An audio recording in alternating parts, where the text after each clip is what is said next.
4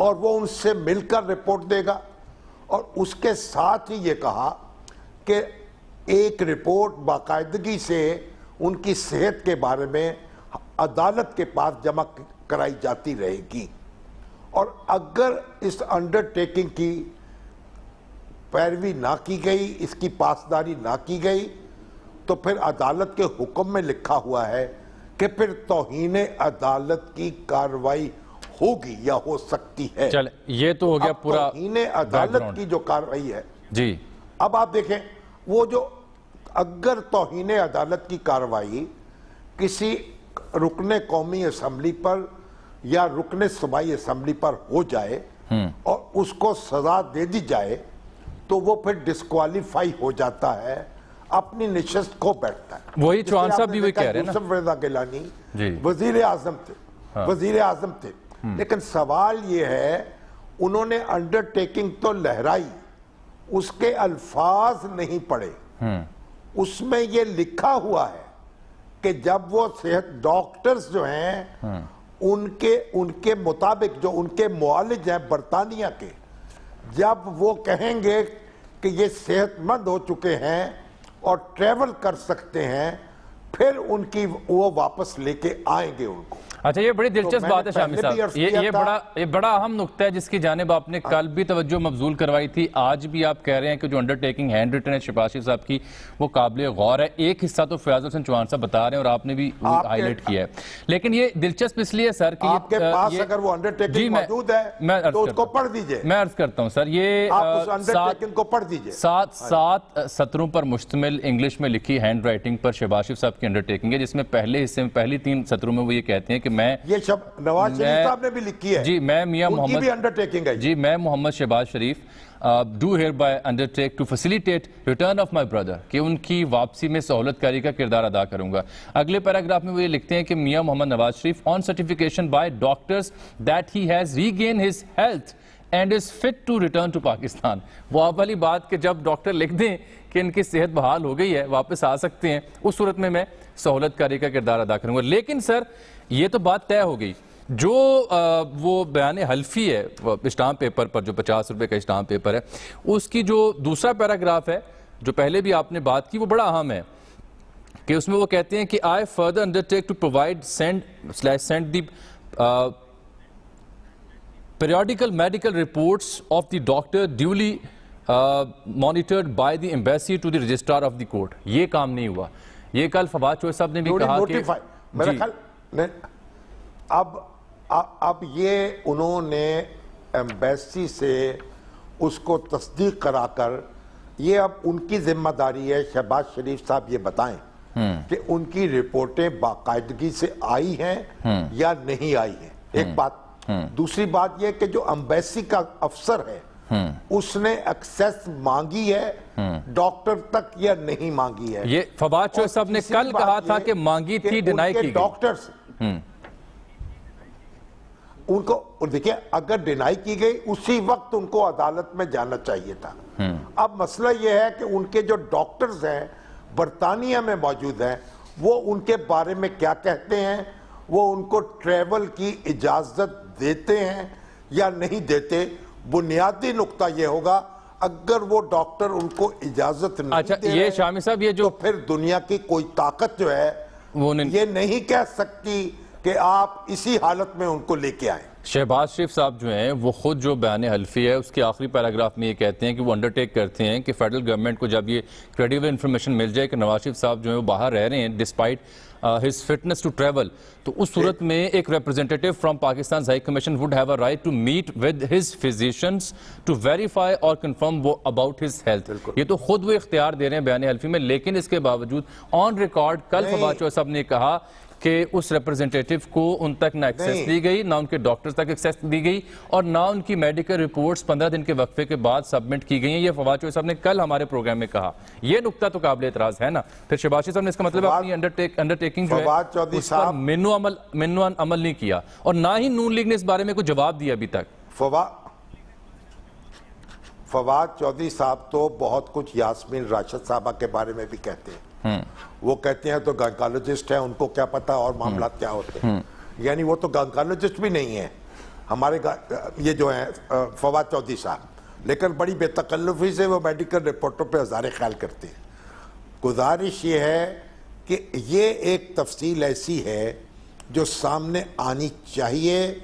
باقی جو بات ہے بنیادی کردار ان کی واپسی میں نواز شریف صاحب کی برطانوی معالجین کا ہوگا، اور اگر وہ معالج جو ہیں ان کو انفٹ قرار دے رہے ہیں تو پھر آپ کیا کارروائی کر سکیں گے شہباز شریف صاحب پر اور نواز شریف صاحب پر؟ یہ تو پھر وہی بتائیں گے۔ ایک بریک آ گئی، یہ بنیادی نقطہ آپ نے واضح کر دیا بیک گراؤنڈ کے ساتھ۔ ایک سوال البتہ رہ گیا ہے کہ اگر جو چوئی صاحب کا دعویٰ ہے وہ درست نہیں ہے تو پاکستان مسلم لیگ نون، شہباز شریف صاحب، ان کے ذاتی معالج یا لندن سے کوئی ایسی رپورٹ جاری کر کے دکھا دیں کہ ہم نے تو جو ڈیو پروسیجر تھا اس کو فالو کیا، 15 روز بعد رپورٹ سبمٹ کی ہیں، اور ہائی کمشنر کے جو نمائندہ ہے اسے بھی اجازت دی فزیشین کے ساتھ ملنے کی۔ ایسی کوئی بات، کوئی تردید نون لیگ کی جانب سے سرکاری سطح پر ابھی تک نہیں آئی، جس کی وجہ سے مزید سوال اٹھ رہے ہیں۔ ایک بریک ناظرین۔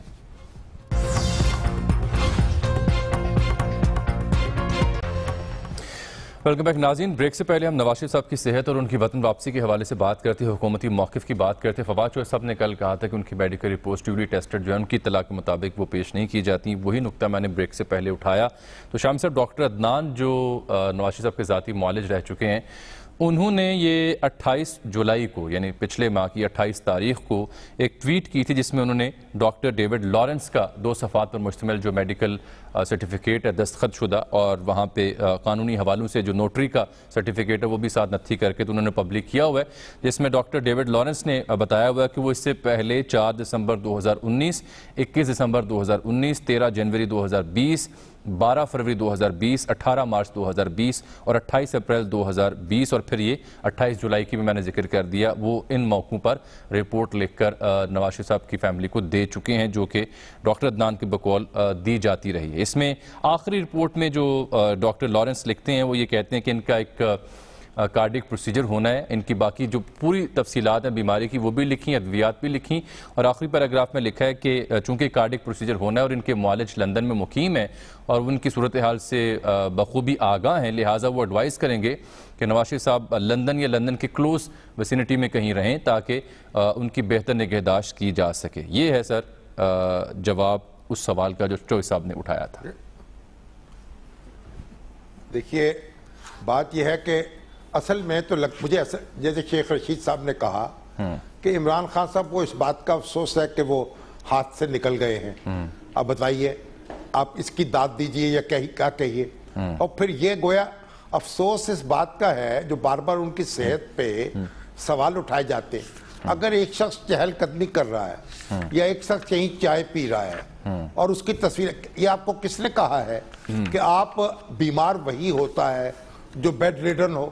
ٹھیک، بے شمار امراض ایسے ہیں جن کے بیمار جو ہیں ان کو ڈاکٹر کہتے ہیں کہ آپ واک کریں، ڈاکٹر کہتے ہیں کہ تھوڑا سا موو کریں، اور یہ یعنی گویا افسوس اس بات کا ہو رہا ہے کہ ان کی صحت بہتر کیسے ہو گئی ہے اور وہ زندہ سلامت کیسے ہیں۔ یہ ہمارے دوستوں کی جو گفتگو سنتے ہیں اس سے معلوم ہوتا ہے کہ وہ یہ سمجھ رہے تھے کہ وہ چند روز کے مہمان ہیں، اور اب کیونکہ وہ ان کی صحت بہتر ہو رہی ہے اور ڈاکٹر یاسمین راشد کہہ رہی ہیں جو علاج ہم نے تجویز کیا تھا، جو شروع کیا تھا، اس کے نتیجے میں ان کو سٹیبل ہوئے ہیں، تو بجائے اس کے کہ اس پہ شکر ادا کریں، اس پہ ان کو پیغام بھیجیں خوشی کا، مسرت کا، تو یہ کیا اسلوب ہے کہ اس پر آپ ماتم شروع کر دیں کہ یہ بندہ صحت یاب کیوں ہو رہا ہے؟ اور یہ پھر آپ مجھے بتائیں، ایک آدمی جو بیمار ہوتا ہے وہ ہر وقت ایک ہی طرح بیمار رہتا ہے، اس میں کوئی بہتری کے آثار نظر آئے تو آپ یہ نہیں، آپ سینہ کو بھی شروع کر دیں، یہ کوئی اچھی بات نہیں ہے۔ عمران خان صاحب کا بڑا احترام ہے مجھے، ان کی سپورٹس مین اسپرٹ نہیں ہے، وہ اتنے بڑے کریکٹر ہیں، اتنے بڑے سپورٹس مین ہیں، یہ ابھی وہ آپ اس پر غور کریں۔ شامی صاحب، ڈاکٹر عدنان صاحب کے ٹویٹ کو میں نے ریفر کر دیا، بتا بھی دیا، لیکن ان کا میسج بھی آ چکا ہے کہ وہ یہ کہتے ہیں کہ ہم نے جو میڈیکل سمریز ہیں